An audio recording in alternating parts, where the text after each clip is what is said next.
हमारा कहाँ? और वहाँ वो जाता है ना? मैंने यहाँ का पता बता दिया तो कहाँ और वहाँ का कुछ भी नहीं रहेगा। फिर तो सारा खेल समाप्त हो जाएगा। तो ठीक है, हम एक साथ आती हैं सभी माताएं पता लगाने के लिए कि तुम कहाँ हो। सब एक साथ? अरे नहीं नहीं, फिर तो मैं पकड़ा जाऊंगा। अरे कुछ दया करो इस बालक पर। दया? किस बात की दया? दया नहीं तो विचार ही सही। विचार करो। ठीक है, तो सबसे पहले मैं आती हूँ तुम्हें पकड़ने के लिए। अवश्य आओ, पर एक बात का ध्यान रहे, तुम सब बड़ी हो, माता हो और मुझसे अधिक चतुर हो, इसीलिए मुझे भी तनिक सी चतुराई का अवसर देना होगा। मैं तो एक नन्हा बालक हूँ ना। कैसी चतुराई? जब माता सुकृति मुझे पकड़ने आएंगी, तब शेष पांचों माताओं को अपनी अपनी आंखें बंद रखनी होगी, मुख भी बंद रखना होगा। जब मैं कहूँगा तभी अपनी आंखें और मुख खोलना होगा। हमें स्वीकार है। मैं अभी पकड़ती हूँ तुम्हें।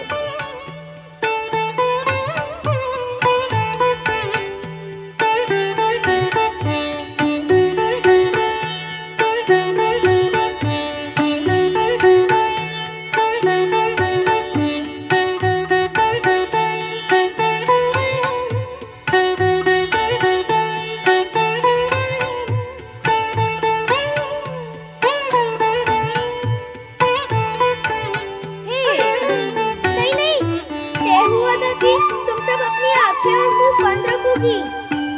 कार्तिकेय, इनकी आंखें और मुख तो बंद है।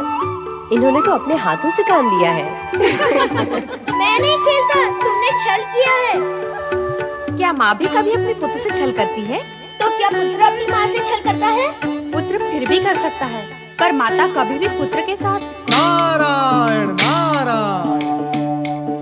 श्री हरि विष्णु ने माता का हृदय अमृत जल से बनाया है। तुम सबने कुमार कार्तिकेय के लिए जो ममत्व और प्रेम दिया है, वो संसार में सदा स्मरण किया जाएगा।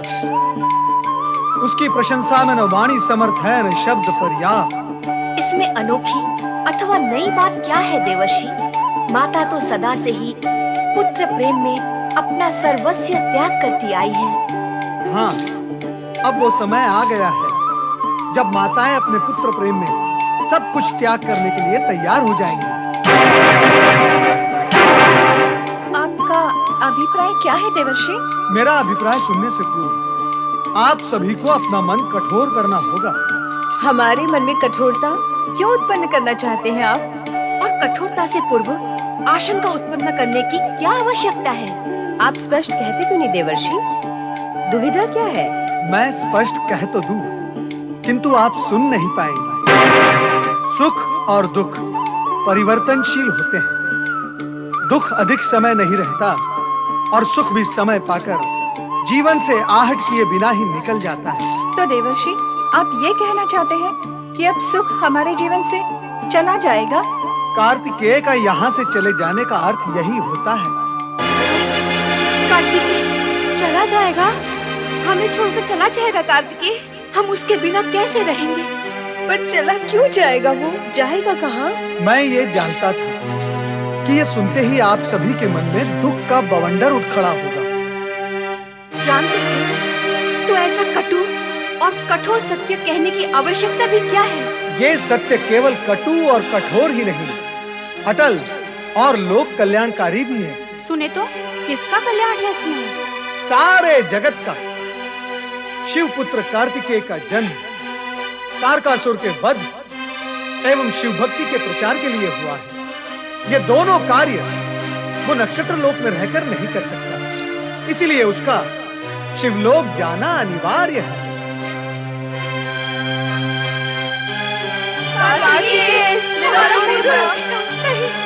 हम कार्तिकेय के बिना नहीं रह सकते। नहीं, हम कार्तिकेय को कहीं नहीं जाने देंगे। भावी को कौन टाल सकता है देवियों, कौन टाल सकता है? कैलाश से शिवदूत शिव पुत्र को लेने किसी भी समय आ सकते हैं।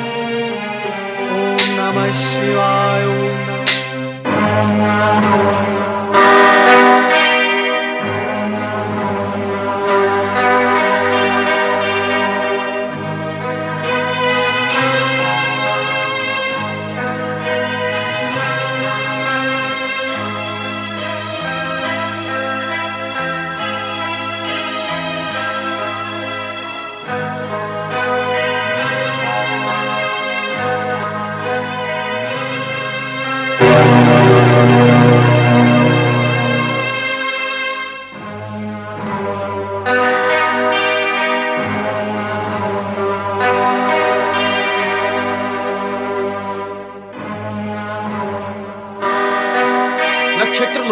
इसी ओर था, किंतु यहाँ तो कुछ भी दिखाई नहीं दे रहा है। लगता है मूल स्थान से बहुत दूर निकल आए हैं। चलकर उस ओर देखना चाहिए। चलो।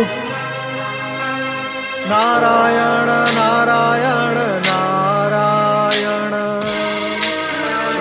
नारायण नारायण नारायण।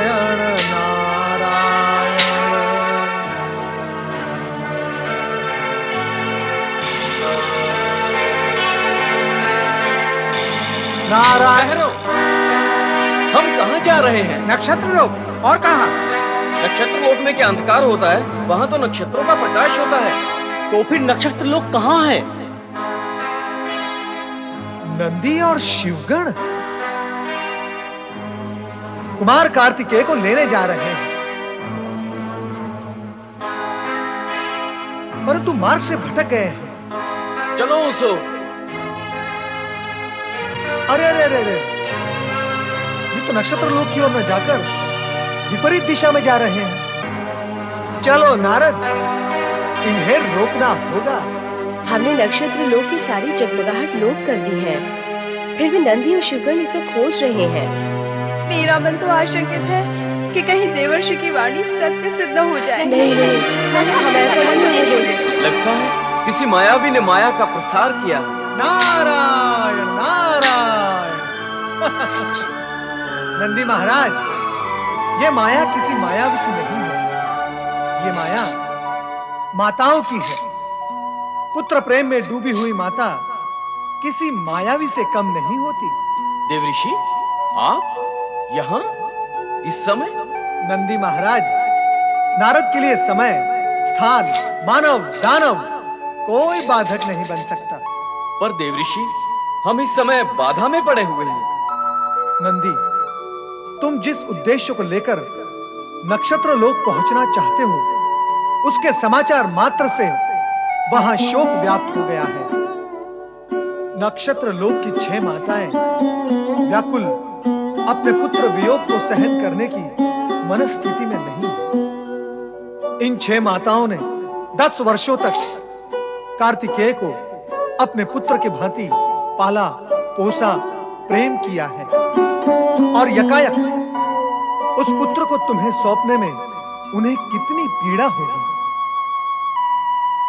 नंदी, इसलिए उन 6 माताओं ने चारों ओर अंधकार कर दिया है, ताकि तुम वहां तक न पहुंच सको। हमें भगवान भोलेनाथ ने कुमार कार्तिकेय को ले आने की आज्ञा दी है। उनकी आज्ञा का पालन तो करना ही पड़ेगा। हमारा मार्गदर्शन करें देवऋषि। नारायण नारायण। मार्ग तो मैं बताऊंगा, परंतु सावधान। शिव आज्ञा पूर्ण करने के प्रयत्न में माता रूपी कृतिकाओं के मन को अपने कठोर व्यवहार से पीड़ित न करना। उन्होंने कार्तिकेय को छिपा दिया है। वो इतनी सरलता से कार्तिकेय को तुम्हें नहीं सौंपेंगे, परंतु तुम सहज रहना। ओम नमः शिवाय का जाप करते हुए आगे बढ़ो। मार्ग तुम्हें स्वयं दिखाई देगा। मैं आपके आदेश का पालन करूंगा देवऋषि। नारायण नारायण। ओम नमः शिवाय, ओम नमः शिवाय, ओम नमः शिवाय, ओम नमः शिवाय, ओम नमः शिवाय, ओम नमः शिवाय, ओम नमः शिवाय, ओम नमः शिवाय, ओम नमः शिवाय, ओम नमः शिवाय।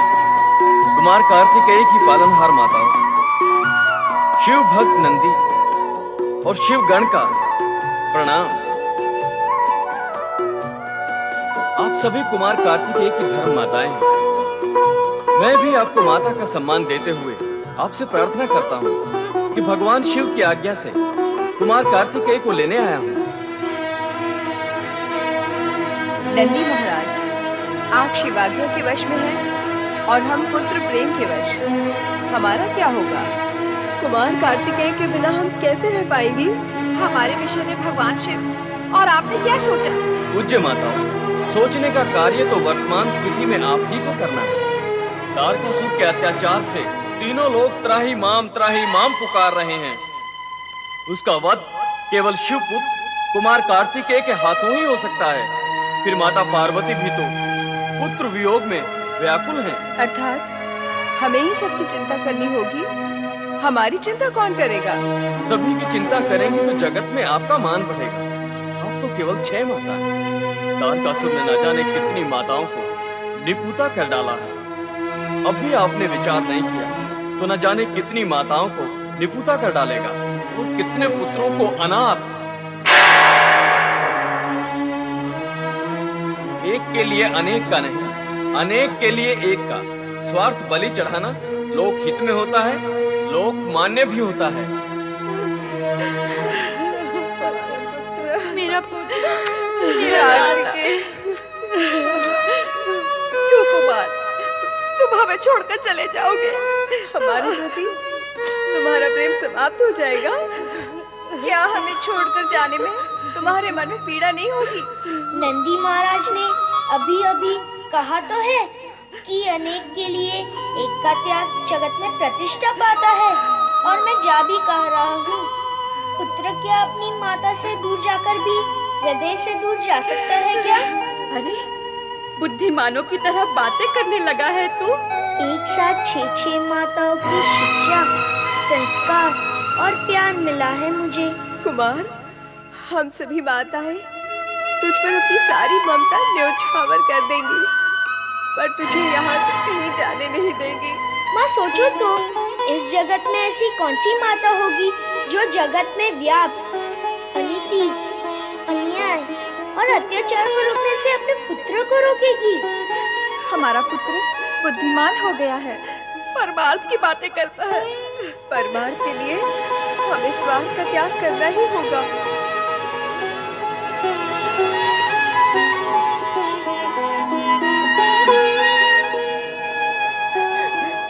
जाओ पुत्र, लोकहित और परमार्थ के लिए कार्य करो। विधाता तुम्हें असीम बल, सामर्थ्य और सौभाग्य दे। हमें भूल न जाना पुत्र। आपकी स्मृति मुझे शक्ति देगी माताओं। नंदी महाराज, ध्यानपूर्वक संभाल के ले जाना कुमार को। माता पार्वती और भगवान शिव से हम सभी का नमन कहना। आप निश्चिंत रहें।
मेरे पुत्र, मेरे लाडले,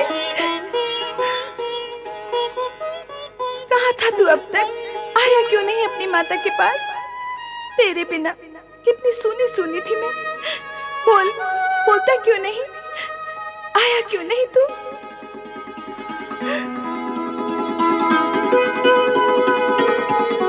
माता, मैं कैसे आता? तुम्हारी भांति उन 6 माताओं के प्रेम ने मुझे बांध रखा था। किंतु अब मैं तुझे नहीं जाने दूंगी। सदा सदा के लिए अपने ही पास रखूंगी। तो ये है शिवपुत्र। अभी जाकर महाबली को इसकी सूचना देता हूँ।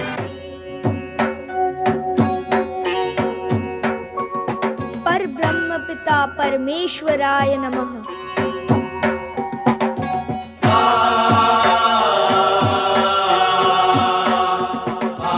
देवी, तुम्हारे इस पुत्र का मूल नाम स्कंद है। तुम स्कंद माता हो। तुम इसे अपने दिव्य रूप का दर्शन कराओ।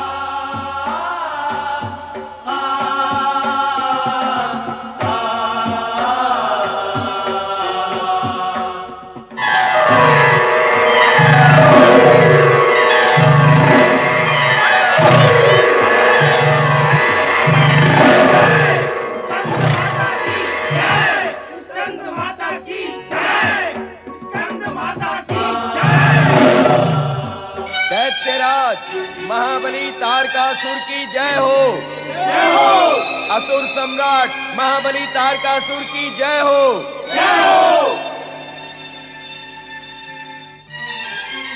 सेनापति प्रलंबासुर, तुम स्वयं तो लंबासुर हो ही, फिर तुम्हारा मुख लंबा क्यों हो गया? क्षमा करें महाबली, दुर्भाग्य हम सबके सिर पर मंडरा रहा है। लगता है अब तो धरती पर सभी के लंबा होने का समय आ गया है। सेनापति, तुम हमारे सेनापति होकर शत्रु की भाषा बोल रहे हो। शत्रु की भाषा मैं क्यों बोलने लगा महाबली, स्वयं शत्रु ही बोलेगा। आप यहाँ बैठकर जय जयकार सुनकर प्रसन्न हो रहे हैं और मैं स्वयं अपनी आंखों से देखकर आ रहा हूँ। वहां कैलाश पर शिवपुत्र प्रकट हो चुका है। नहीं, शिवपुत्र के हाथों तुम्हारा संहार होगा। शिवपुत्र तुम्हारा वध करेगा। शिवपुत्र तुम्हारा अस्तित्व मिटा देगा। शिवपुत्र तुम्हारा अस्तित्व मिटा देगा। नहीं, नहीं, नहीं। शिवपुत्र के हाथों हमारा संहार नहीं होगा। शिवपुत्र का संहार हमारे हाथों होगा। हमारे हाथों। शिवपुत्र का वध हमारे हाथों होगा। सेनापति, आज्ञा करे महाबली। कैलाश पर आक्रमण करने की तैयारी करो। नारायण नारायण। कैलाश पर आक्रमण करने की भूल कदापि न करना दैत्यराज, अन्यथा तुम्हारे वंश का सर्वनाश हो जाएगा। जिसके पुत्र के हाथों तुम्हारी मृत्यु का योग लिखा है, उसी पर यदि आप आक्रमण करोगे तो आपकी दशा क्या होगी, इसका अनुमान आप स्वयं लगा सकते हैं। अनुमान लगाने जैसा घटिया काम तुम करो नारद। हम तो परिणाम तक पहुंचने के लिए निर्णय लेते हैं। नारायण नारायण। दैत्यराज, कभी कभी आप भी घटिया काम कर ही लिया करो, ताकि आयु बढ़ने के कष्ट से बचे रहोगे, है ना? नारद, तुम हमारे शत्रु और देवताओं के मित्र हो।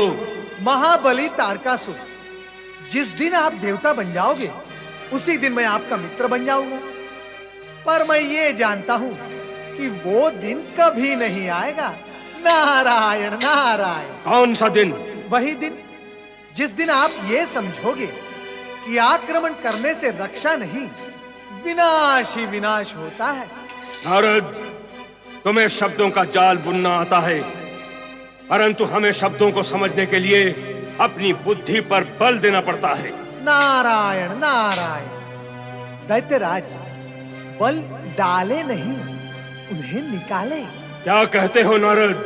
मैं सत्य ही कह रहा हूं।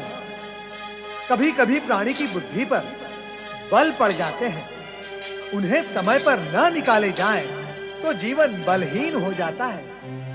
दैत्यराज, शिवजी महाशक्ति के मूल केंद्र हैं। उनसे टकराने का एक ही अर्थ होता है, स्वयं का विनाश। तो फिर मैं क्या करूं? शिवपुत्र द्वारा मेरा वध होगा तो मैं कहां जाऊं? इससे तो अच्छा है कि मैं ब्रह्मा जी की चेतावनी न मानकर पुनः स्वर्ग पर आक्रमण कर दूं। नारायण नारायण। दैत्यराज, आपने अपने आप से शत्रुता करने की शपथ ली है क्या? मेरे बार बार मना करने पर भी आप मृत्यु को आह्वान करते ही रहते हैं। करो स्वर्ग पर आक्रमण और देख लो परिणाम। विनाश काले विपरीत बुद्धि।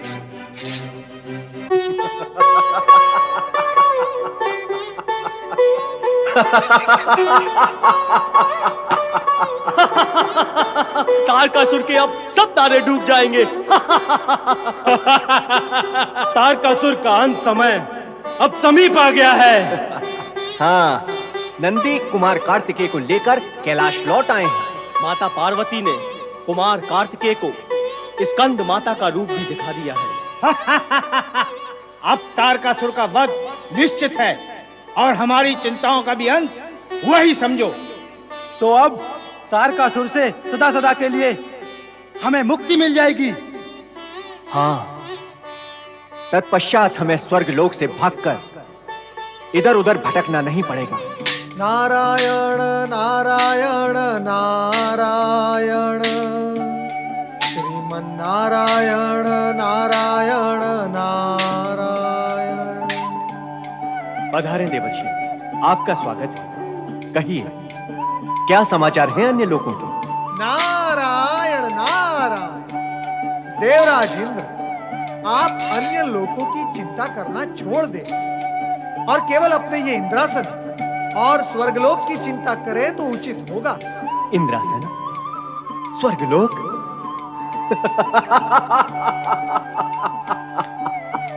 देवर्षि, अब हमें इस इंद्रलोक और इंद्रासन की चिंता करने की क्या आवश्यकता है? कुमार कार्तिकेय कैलाश आ चुके हैं। तारकासुर की कुछ सांसें शेष बची हैं, शीघ्र ही वो भी समाप्त हो जाएंगी। तत्पश्चात हमें चिंता करने की क्या आवश्यकता है? नारायण नारायण, यही सारी गड़बड़ होती है। वो कैसे देवर्षि?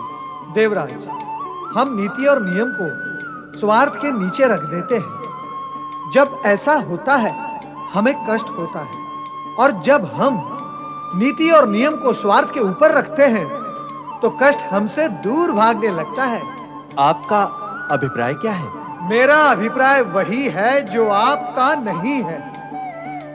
देवराज, कुमार कार्तिकेय के कैलाश पर आने से आप सभी देवगण प्रसन्न हैं?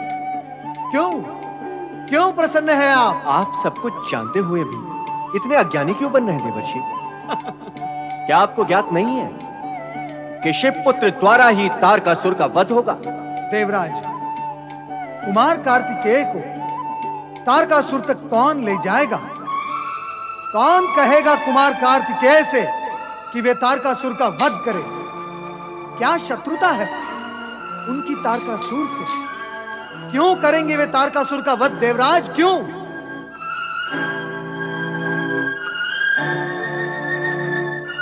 तो आप ही बताइए, अब हम क्या करें? नारायण नारायण, अब आप ही बताए देवगुरु कि देवराज को क्या करना होगा। नहीं देवऋषि, गूढ़ रहस्य व गूढ़ सत्य तो आप ही जानते हैं। बताएं देवर्षि, क्या करना होगा हमें? आपको भगवान शिव के सम्मुख जाकर कुमार कार्तिकेय से प्रार्थना करनी होगी कि वे आपके देव सेना के सेनापति बने। देवऋषि ने सही मार्गदर्शन दिया है। देवराज को कैलाश जाकर नियम व नीति का पालन करना होगा। मैं श्री हरि विष्णु को लेकर कैलाश जाऊंगा। समय कम है और कार्य अधिक एवं विकट, इसीलिए अधिक समय व्यतीत करना उचित नहीं होगा, अन्यथा तारकासुर की शक्ति बढ़ती ही जाएगी और फिर जो भावी को स्वीकार होगा वही होगा। नारायण नारायण।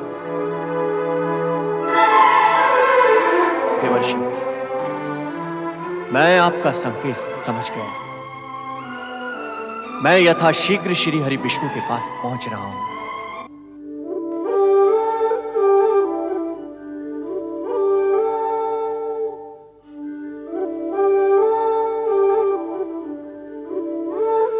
लगता है प्रभु योग निद्रा में है। जग पालन करता श्री हरि विष्णु की जय हो। विष्णु प्रिया महादेवी लक्ष्मी की जय हो।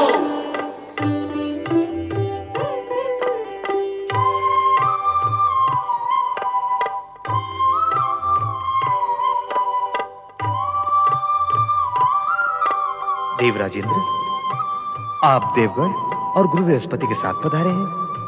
लगता है किसी विशेष प्रयोजन से आना हुआ है। आप सर्वज्ञ हैं प्रभु। तारकासुर मर्यादा की सीमाएं तो पहले ही तोड़ चुका था, अब वो उद्दंडता की सीमाएं भी तोड़ रहा है। भगवान शिव के स्थल कैलाश तक पर आक्रमण करने का विचार करने लगा है।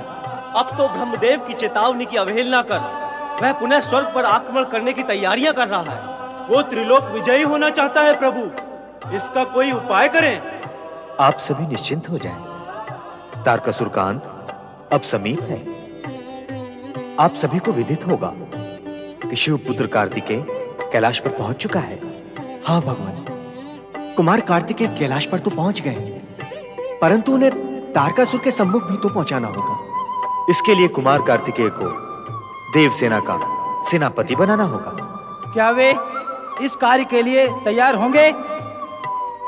इससे पूर्व शिव पार्वती की आज्ञा लेनी होगी। आप सभी कैलाश जाकर शिव पार्वती से प्रार्थना करें कि वे आपको अनुमति दे सकें, ताकि आप कार्तिकेय को सेनापति पद पर सुशोभित कर सकें। क्या भोलेनाथ और माता पार्वती हमारी प्रार्थना स्वीकार करेंगे? हमें अनुमति प्रदान करेंगे? ना करने का क्या कारण हो सकता है? कुमार कार्तिकेय अभी बालक हैं भगवान।